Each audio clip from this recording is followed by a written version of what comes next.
Paz seja com todos, daquele que era, que é e que há de vir. Eu não preciso me apresentar porque eu me sinto já em casa, né? Estou aqui com a minha esposa, minha filha, acho que não precisa aqui ficar estendendo muito, mas é uma alegria mais uma vez estar aqui nesse púlpito servindo a vocês com a palavra de Deus. Agradecer a confiança e o convite do presbítero Edinho e de toda a igreja. E também trago um abraço do meu pastor, o pastor Valdir, que pediu para que trouxesse para vocês. Para ganharmos tempo, peço por gentileza que você abra comigo aí o texto em Filipenses capítulo 3. Faremos a reflexão nos versículos 12 ao 16. Não foi proposital nem intencional, mas talvez tenha sido do Senhor a mensagem. Acho que é uma mensagem muito propícia para o tempo que os irmãos estão vivenciando, algumas mudanças, algumas transições. As cortinas aí de 2025 se fecham, as cortinas de 2026 se abrem, e o desejo do meu coração em Jesus Cristo é que a graça, a misericórdia, a direção do Senhor esteja sobre a igreja e todos os irmãos nesse ano de 2026. Que seja um ano que o Senhor venha edificar e vivificar a vida de todos nós na presença dEle. Diz assim o texto, Filipenses capítulo 3, versículo 12 ao 16.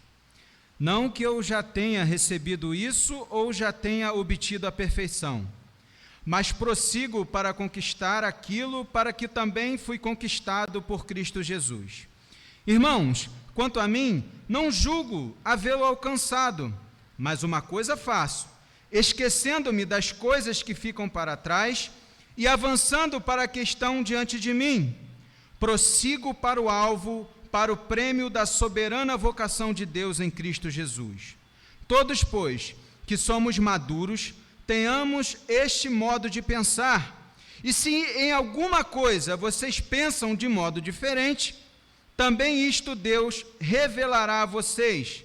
Seja como for, andemos de acordo com o que já alcançamos, diz a palavra do Senhor. Como eu bem disse, a igreja aqui, nesse contexto aqui da igreja, é um contexto de algumas transições e mudanças. Transição de pastor Benjamin já foi apresentado à igreja. Alguns irmãos aí, como o presbítero Edinho, vai se mudar, algumas outras mudanças, mas há uma razão, um motivo maior, e que o Senhor nos exorta, que é permanecer avançando rumo ao alvo, o prêmio da soberana vocação de Deus em Cristo Jesus. Veja, o cristão do modo geral, ele vive uma tensão constante, a alegria da salvação já recebida e também a necessidade de crescimento contínuo. Paulo combate aqui dois perigos. Primeiro, o perfeccionismo orgulhoso, achar que já chegou lá, haja vista aqui os judaizantes no contexto da igreja de Filipenses, que ensinava a perfeição por meio das obras. E também, Paulo trazia, chamando a atenção para o perigo da apatia espiritual, ou seja, parar de se esforçar e continuar seguindo adiante. O livro de Filipenses, ele vibra com alegria e gratidão pela maneira como Deus estava levando ali adiante sua obra de salvação entre os filipenses e pelos laços especiais que Paulo tinha ali com seus leitores. A carta de Filipenses entre o mundo cristão, entre a cristandade, é conhecido como a carta da alegria. Mas, ao mesmo tempo, nós enxergamos aqui seriedade nesta carta. Os filipenses aqui, meus irmãos, enfrentavam perseguição e também sentiam as pressões exercidas pelos falsos ensinos. Nós podemos ver isso no capítulo 3, dos versículos 2 a 21. Eles viviam aqui conflito na igreja, que estava colocando em risco o seu testemunho para o mundo da sua época, e também da sua capacidade de resistir aos ataques e prosseguir em frente. Muitos estudiosos dessa carta reconhecem que o tema principal aqui da carta ele deve ser achado no capítulo 1, no versículo 27, que diz: acima de tudo, vivam de modo digno do evangelho de Cristo, para que, ou indo até aí para vê-los, ou estando ausente, eu ouça a respeito de vocês que estão firmes em um só espírito, como uma só alma, lutando juntos pela fé do evangelho. E eu concordo com isso. E várias preocupações ficam evidentes aqui nesse versículo. Primeiro, a unidade da igreja e a integridade do evangelho e a firmeza em face da oposição que eles estavam vivenciando. E aqui nós aprendemos que nunca pode haver verdadeira unidade cristã quando o evangelho ele não é proclamado e mantido com a sua devida clareza. O apóstolo Paulo, ao escrever aos Filipenses, ele lança a mão de uma imagem muito familiar ao mundo greco-romano, e aqui a gente já entra mais ou menos no texto onde a gente vai trabalhar, que é o atletismo. Ele observa a vida ao seu redor e extrai dela profundas lições espirituais. Paulo era um homem muito atento à sua época, estava ligado em tudo. Assim como um atleta corre com foco, disciplina e perseverança, o cristão também ele é chamado a viver a fé com um propósito, direção e determinação. Paulo não escreve aqui, meus irmãos, como um iniciante na fé, mas como um homem maduro e experiente. Paulo está preso por causa do evangelho, mas ainda assim ele afirma com humildade: não que eu já tenha alcançado, ou seja, perfeito. Observe isso. Por isso a importância, meus irmãos, da perseverança. Quando Deus começa uma boa obra numa pessoa, sempre Deus há de completar essa boa obra. E o nosso prosseguir em arrependimento, em fé e obediência, são as evidências de que estamos somente em Cristo e de que somos herdeiros da promessa do Senhor. O prosseguir em frente, o seguir caminhando, são evidências de que nossa alma está totalmente dependente do Senhor. E aqui aprendemos uma outra verdade fundamental, que a maturidade cristã, ela não é marcada pela presunção, mas pela consciência de que ainda há um caminho longo a percorrer. E aqui não é uma corrida, meus irmãos, de 100, 200 metros rasos, não. Mas é uma maratona. Há uma caminhada, uma corrida longa para que a gente tenha que percorrer pela frente. E tudo, absolutamente tudo que o crente faz, deve-se à graça e à força de Deus. Meus irmãos, e saber dessa realidade nos ajuda a prevenir o ato de se vangloriarmos em nós mesmos, na nossa carne. Pelo contrário, isso vai evitar, fazendo com que a gente promova glorificar somente a Deus. E essa é a atitude primordial para que mantenha a unidade no corpo de Cristo, que é a sua igreja. Veja aqui o contexto bíblico. Nos Jogos Olímpicos da Antiguidade, apenas os cidadãos gregos podiam competir. E veja, presta atenção, ou seja, eles não corriam para conquistar a cidadania, mas porque já eram cidadãos. E é exatamente essa ideia que Paulo tem na sua mente. Paulo vai usar essa imagem para nos lembrar que não corremos para ganhar o céu, mas porque já somos cidadãos do céu, como diz Filipenses 3:20. A vida cristã, ela não é uma corrida, meus irmãos, para merecer a salvação, mas é uma resposta de gratidão à graça já recebida e derramada em nossas vidas.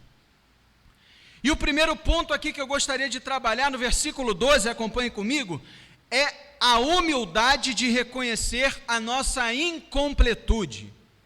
Veja, Paulo aqui, após décadas de ministério e experiências profundas com Deus, apesar de tudo que ele havia realizado, igrejas plantadas, cartas escritas, perseguições suportadas, ele nunca se acomodou espiritualmente.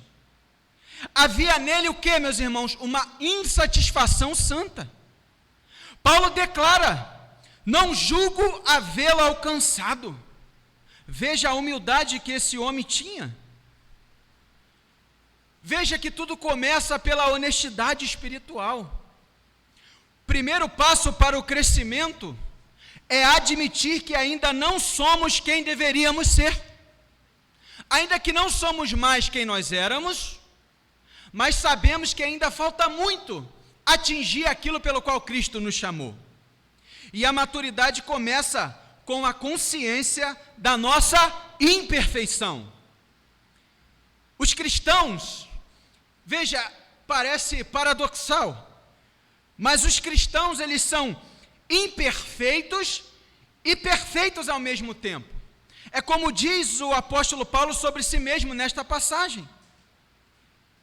E é assim justamente porque devemos saber que todos os nossos poderes e obras, no que diz respeito ao cumprimento da lei de Deus, são sempre imperfeitos, mesmo no que diz respeito a viver segundo a fé também em Jesus Cristo. A não ser que você seja muito diferente. E se a gente for sincero, cada um olhar para dentro de si e refletir com sinceridade, ninguém, no fundo, vai ter essa convicção que ninguém tem uma fé tão grande e perfeita assim. Nem um temor e um amor tão grandes a Deus, exatamente como deveria ter e como a lei exige de nós. Ou eu estou mentindo? No entanto, veja, no que diz respeito a Cristo, nós somos perfeitos. Porque Cristo é a perfeição da lei. Ou seja, por causa de Cristo, Deus o Pai considera como perfeita a nossa fé fraca e imperfeita. Portanto, nós em nós mesmos e de nós mesmos não somos perfeitos.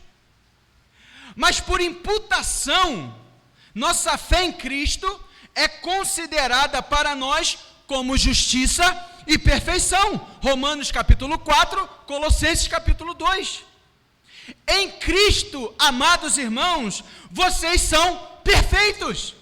Por isso, alegre-se e sejam consolados com essa novidade, com essa boa notícia. Imperfeitos em si mesmos, perfeitos em Cristo. Ou seja, a nossa perfeição está justamente no fato, sabe de quê? De reconhecermos a nossa imperfeição. Que louco! A nossa perfeição, irmãos, está justamente no fato de reconhecermos a nossa imperfeição. À medida que reconhecemos a nossa imperfeição e depositamos a nossa fé e esperança em Cristo, nele então somos perfeitos diante de Deus. E Paulo aqui tem um motivo dessa busca. Paulo corre para quê? Para alcançar aquilo para o que foi alcançado por Cristo. Veja, nós não buscamos a Deus para sermos aceitos. Nós buscamos a Deus porque já fomos aceitos por Ele na cruz do Calvário. E veja, muitos cristãos, de forma equivocada e errada, eles se sentem satisfeitos porque acaba se comparando, na verdade, com aqueles irmãos que estão estagnados espiritualmente. Mas Paulo aqui, ele não vai olhar para o seu redor. Paulo olha para o padrão mais elevado, que é Jesus. Para ilustrar, eu estava vendo uma reportagem no jornal esportivo, e tinha ali uma peladinha, um jogo de futebol, E ali naquela turma sempre tem aquele que se considera o craque da galera. Aí um jogador que já havia encerrado a sua carreira e era profissional, ele começou a bater bola ali. E foi assim, vexatório, a diferença de um jogador profissional, mesmo que já aposentado, para aquela turma que estava jogando bola. E o nosso exemplo maioral aqui é Jesus Cristo. Nós não nos comparamos com irmãos que estão parados, estagnados na fé, mas o nosso alvo, nosso maior exemplo é Jesus Cristo. E uma igreja, irmãos, ela só desperta, espiritualmente falando, quando abandona a autossuficiência e reconhece que ainda precisa buscar mais de Deus. É o que o salmista canta no Salmo 42, versos 1 e 2. O salmista vai dizer: assim como a corça suspira pelas correntes das águas, assim por ti, ó Deus, suspira a minha alma. A minha alma tem sede de Deus, do Deus vivo. Quando irei e me apresentarei diante da face de Deus? Esse também era o anseio do apóstolo Paulo e deve ser o nosso também. Quando? Essa ardente expectativa que deve ter em nossos corações. Quando nos apresentaremos diante da face desse Deus, meus irmãos? É verdade que ainda não experimentamos em plenitude todos os benefícios da redenção. Isso porque aguardamos a nossa glorificação na segunda vinda de Cristo. Quando então o Senhor removerá definitivamente a presença do pecado das nossas vidas. Mas dentro do processo de salvação, já agora provamos do poder da ressurreição de Cristo. É aquela famosa tensão que os teólogos falam do já e o ainda não. Já assentamos nos lugares celestiais em Cristo Jesus, mas ainda não. Já vivemos essa expectativa da redenção completa, mas ainda não. Mas a gente sabe que no processo da salvação, a gente já goza dessa real esperança, irmãos. E a mentalidade do atleta espiritual, versículo de número 13, é justamente essa metáfora que Paulo está utilizando.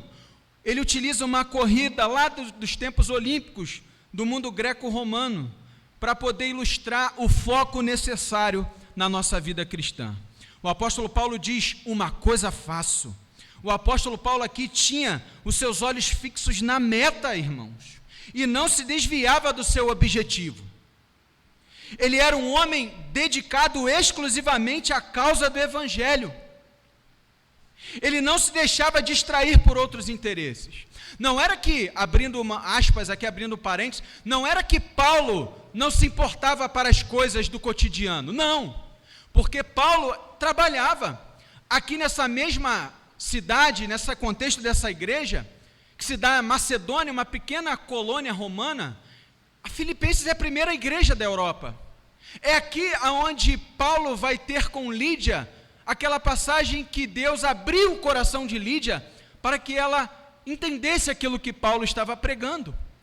Paulo era um homem que trabalhava, não é isso, mas Paulo sabe que o alvo maior, o prêmio da soberana vocação, excedia todas as coisas da terra. Ele sabia que ele era um cidadão celestial, ainda que vivendo aqui, e a sua mente estava voltada inteira e exclusivamente para fazer o quê? A vontade de Deus.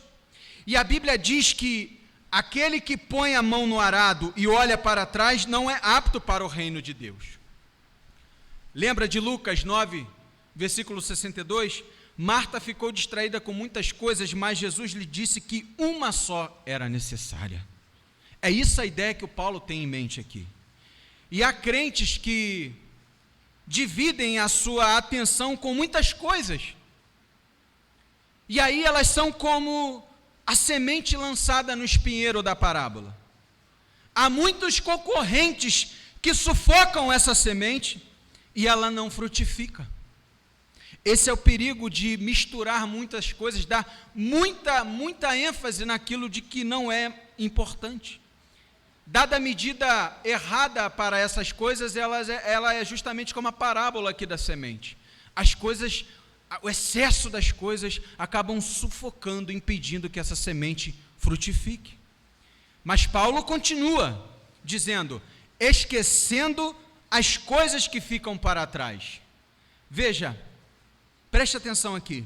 Isso inclui, meus irmãos, tanto os fracassos do passado, que pode trazer culpa para nós. Isso também diz respeito quanto às vitórias passadas, que talvez por a gente ficar trazendo muito essa questão das vitórias passadas, a gente acaba sendo tomado de uma soberba, se a gente não vigiar. Porque, na verdade, o passado não deve ser uma âncora para nós, irmãos, mas uma lição superada, porque o foco aqui é seguir adiante, esquecendo das coisas que ficam para trás, seguindo nas que estão adiante. A ideia do texto é essa, avançando para as que estão adiante.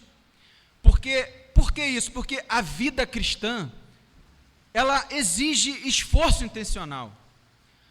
A soberania divina, irmãos, ela não isenta a responsabilidade humana. Deus começou a boa obra em cada um de nós e há de completá-la. Mas isso não significa que devemos ficar na inércia, paralisados, não é isso. A vida cristã exige de nós esforço intencional. A palavra grega aqui para avançando no original sugere um corredor inclinando-se para a frente, esticando toda a sua musculatura para chegar à linha de chegada. Você já viu aquele esforço quando o corredor está ali para chegar? Ele está se esticando todo, forçando a sua musculatura até o limite máximo para ele poder alcançar o seu objetivo. E é isso que o texto está ensinando. É com essa ideia que o texto no original está falando, que Paulo prossegue, forçando toda a sua musculatura, forçando tudo ao máximo, para que ele consiga chegar na linha de chegada. E quem corre em uma competição, não pode ficar olhando para trás, meus irmãos, nem por cima do ombro. Ele não pode ficar calculando a distância que já percorreu, nem como vão os concorrentes. Quem corre deve fixar os olhos na meta de chegada. O cristão não pode ser distraído pela preocupação quanto ao passado, 3,13, e nem quanto ao futuro. Imagina, se Paulo não esquecesse o seu passado, a sua vida seria um inferno. Mas se Paulo também não abandonasse os seus pretensos méritos, ele também não conseguiria descansar na graça de Deus. Porque no início do capítulo, Paulo vai trazer todas as suas credenciais. E mesmo assim ele fala, não julgo ter alcançado. Eu estou longe disso. E qual é a aplicação para nós? O corredor, ele não olha para trás. Quem faz isso, ele acaba perdendo a velocidade, o equilíbrio e a direção. Fora que há alguns perigos terríveis em ficar andando e olhando para trás. O que isso pode trazer para nós de perigos, irmãos? Isso pode trazer para nós uma culpa paralisante. Isso pode trazer para nós um saudosismo pecaminoso. E pasmem vocês, se a gente ficar teimando em olhar para trás, a gente corre o risco, sabe de quê? Virar até uma estátua de sal igual a esposa de Ló virou. Gênesis 19, 26. O Senhor falou, avance, não olha para trás. O que ela fez? Olhou. Então esse é um dos perigos. Se continuarmos olhando para trás, corremos até esse risco de virar uma estátua de sal, meus irmãos. E o passado, ele deve ser para nós uma lição, meu irmão e minha irmã, e não uma prisão. Não deixa que seu passado, ele te aprisione, te deixe acorrentado, estagnado. Porque Deus nos chamou para avançar e não para ficar retrocedendo. Porque a palavra de Deus diz, o justo viverá pela fé, e se retroceder, não me compadecerei dele. Então a meta é seguir para o alvo. O versículo 14 vai dizer justamente que eu vou correr por causa do tempo. O 14 diz, prossigo para o alvo, para o prêmio da soberana vocação de Deus em Cristo Jesus. O verbo aqui, prossigo, no original, ele vai transmitir a ideia de esforço intenso. Semelhante, sabe o quê? É como se fosse um caçador perseguindo a sua presa para devorá-la. Esse é o sentido da palavra original aqui do grego. E é dessa forma, como um caçador persegue a sua presa, que Paulo corre com determinação. E é assim também que devemos ser. O indivíduo não se torna um atleta, um vencedor, ouvindo palestras, lendo livros ou torcendo nos jogos. Não.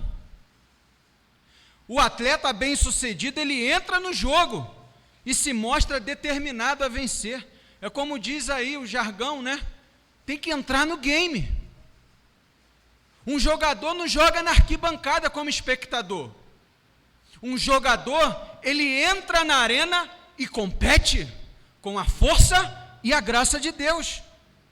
Não basta teoria, meus irmãos. Deus nos vocacionou em Cristo Jesus para a prática, porque as boas obras é que testifica da graça que foi derramada em nossas vidas. Porque a fé sem obras, ela é morta. O seguir em frente, o seguir praticando as boas obras, elas não são as causas, nem o motivo, mas são as consequências e a evidência de que, de fato, a graça do Senhor nos alcançou. O comentarista bíblico Ralph Martin diz que, antigamente, Paulo perseguia os crentes, dessa maneira feroz como um caçador, mas agora, Paulo, com esse mesmo empenho, ele persegue a vocação de uma vida em Cristo. Paulo diz: prossigo para o alvo. E veja, a palavra grega aqui para alvo, que é skopos, alvo, ela curiosamente é encontrada somente aqui, meus irmãos, em todas as cartas de Paulo. Significa, sabe o quê? A fita diante da meta, no final lá da pista, a qual o atleta ele dirige o seu olhar e vê: só preciso de me esforçar mais um pouquinho, essa fita cada dia que passa está mais próxima de mim, então ele estica toda a sua musculatura para poder chegar aqui nessa reta final, quando ele já está avistando essa fita, semelhante às corridas, quando os corredores vão e ultrapassam aquela fita. Essa é a ideia aqui de Paulo e a ideia do texto que traz para nós. Mas o que Paulo busca com tanta determinação? O texto já respondeu e a gente viu, que era o prêmio da soberana vocação de Deus em Cristo Jesus. Porque Romanos 8:29 diz: porque aquele que de antemão nos amou, também nos predestinou para sermos conforme a imagem de Cristo Jesus. Esse é o foco de Paulo. Essa é a teossuficiência de Paulo. É a cristoconformidade. É ser alcançado por aquilo que Cristo havia alcançado Paulo. E é essa nossa motivação. Nós corremos para o prêmio da soberana vocação de Deus em Cristo, para alcançar aquilo pelo qual Cristo nos alcançou. Esse é o jogo das palavras aqui. E o propósito é sermos conformados à imagem dele. William Hendricks diz que no final da corrida, o vencedor era convocado da pista ao estádio a comparecer diante do banco do juiz a fim de receber o prêmio. Mas nós não compareceremos diante de juízes humanos. Nós compareceremos diante do único e reto juiz Jesus Cristo. E esse prêmio, sabe em que consistia? Uma coroa de louros. Lá em Atenas, contexto que Paulo está trazendo aqui, imediato, o vencedor olímpico ele recebia uma quantia em dinheiro na moeda da sua época. Além de tudo, esse vencedor também, ele recebia a permissão de fazer uma refeição abundante por conta do Estado. Ele também gozava de sentar em teatros, em lugares de primeira classe. Mas veja que esse não é o alvo do atleta Paulo, do corredor Paulo. O alvo dele é ser conformado à imagem e semelhança de Cristo. E o prêmio também não é algo material, meus irmãos, mas a plenitude da comunhão com Deus na eternidade. Sabe o que é? É nós ouvirmos o bem-vindo do Pai no final da nossa jornada. Na corrida terrena, o prêmio é perecível. Na celestial, o prêmio será imperecível, quando tudo aquilo que for corrupto se revestirá de incorruptibilidade, e tudo aquilo que for mortal se revestirá de imortalidade. Então bradaremos que tragada foi a morte. Onde está, ó morte, a tua vitória? Todos nós bradaremos naquele grande dia.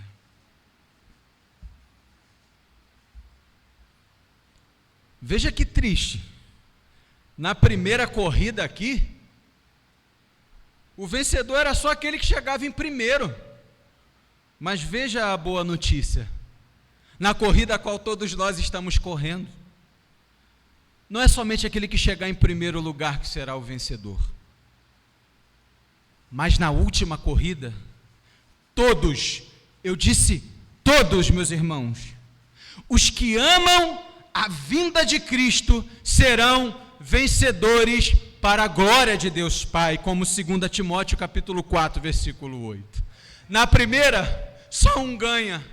Na última, todos que amam a vinda do Senhor serão vencedores, porque nós somos vencedores não por nós mesmos, mas somos vencedores por meio do qual aquele nós depositamos a nossa fé e a nossa esperança. Por meio de Jesus Cristo nós somos muito mais do que vencedores.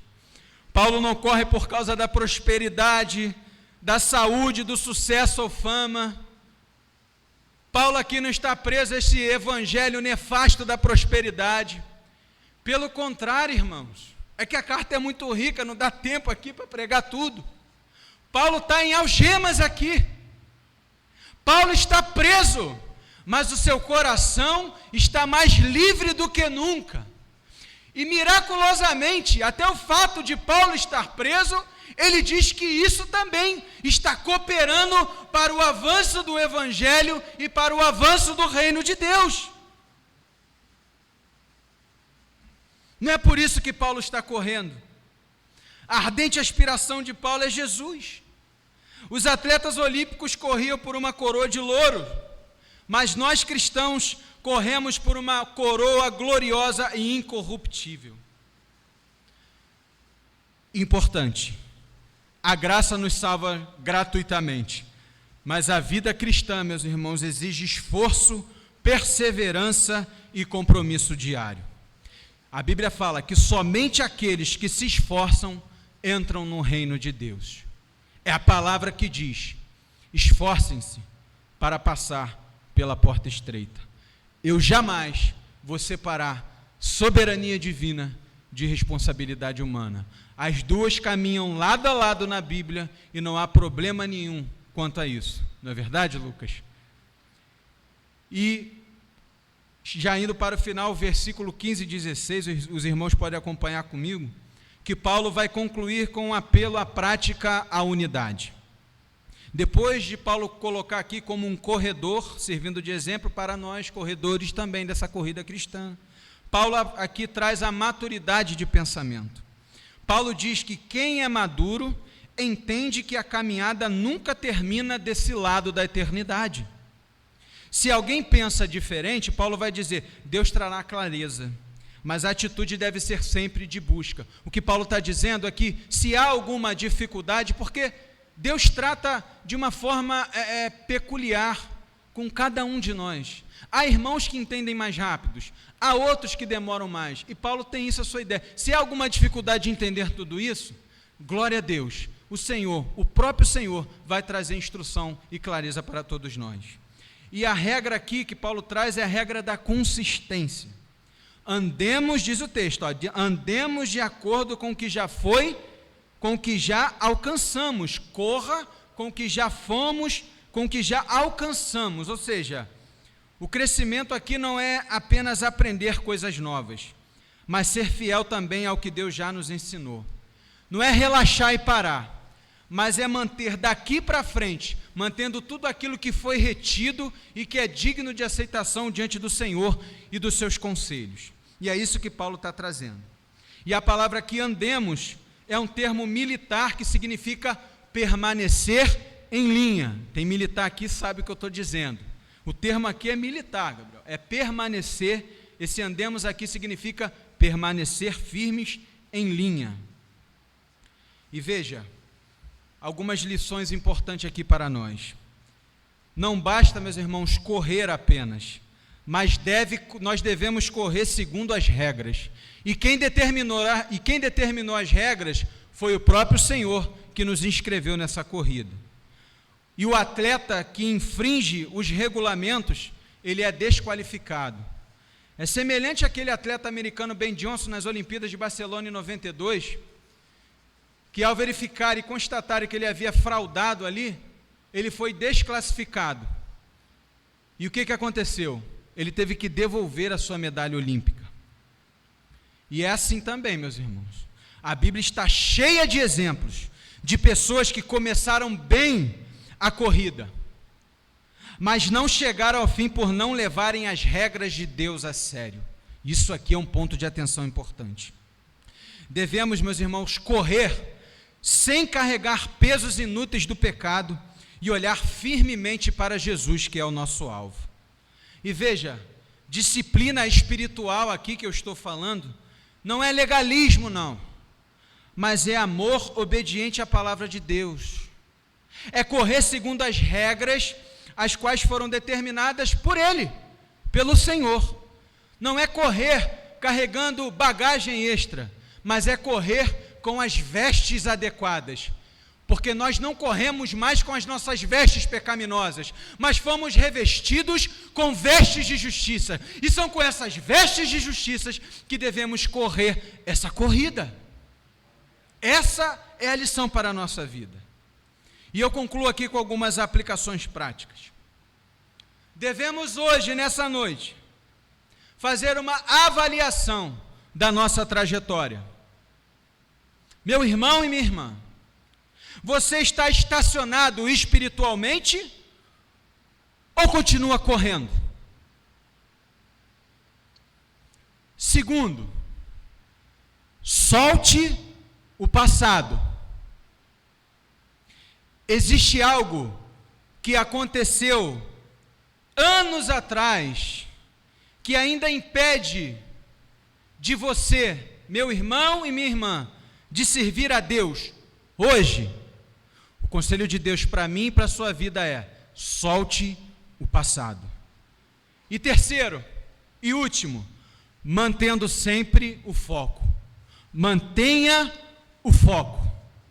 O alvo aqui é e sempre será Cristo. Não é fulano, não é Beltrano, não é pastor X, não é pastor Y, não é diácono fulano, não é presbítero ciclano. O alvo aqui é sempre Cristo.